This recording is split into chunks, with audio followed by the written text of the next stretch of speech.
Zimbabwe's Minister of Local Government and Public Works, Daniel Ngarwe, has unleashed a controversial claim that President Idi Mnangagwa is ordained by God to lead the country until 2030. Sanapena mashoko anoshamisa panapa anotaurwa ukona kumana naGarwe vachiti aiwa mutungamiri wenyika vemazuda Mnangagwa aiwa vakatoisiwa aiwa naMwari kuti ngaarambe varipo kusvika 2030 wasubscribe like on the bell icon.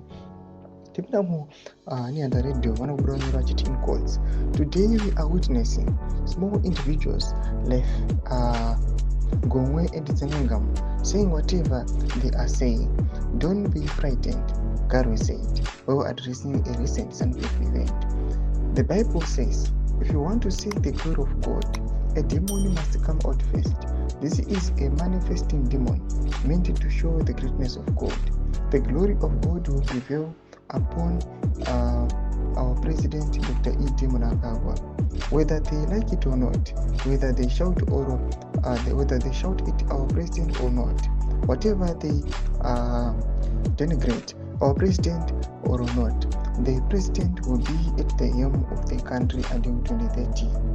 Ndo mashoko anoonekwa kuti aiwa mukomana anonzi Daniel Ngarwe anoonekwa achideliver speech aiwa pamberi pemasupporters at the ruling party aitaura mashoko iwaya achiti aiwa kunyange vakomana vakaya vakataura kunyange vakarenga isinozwa kuti Idi Mnangagwa is ordained aiwa by the Holy Spirit kuti arambe aripo kusvika 2030. Ndo pakagadzikwa achiti aiwa according kumascriptures anoti ofana kumbobuda kuti muone achiti vakomana vamuri kuona vachishauta zvavanotaura manifestation atiri kuona kuti saka mashoko akataurwa ekuti mutungamiri wenyika aramba aripo ndechokwadi. Anonobudisa mafungiro enyu muri kudii pamusoro pechiitiko ichi.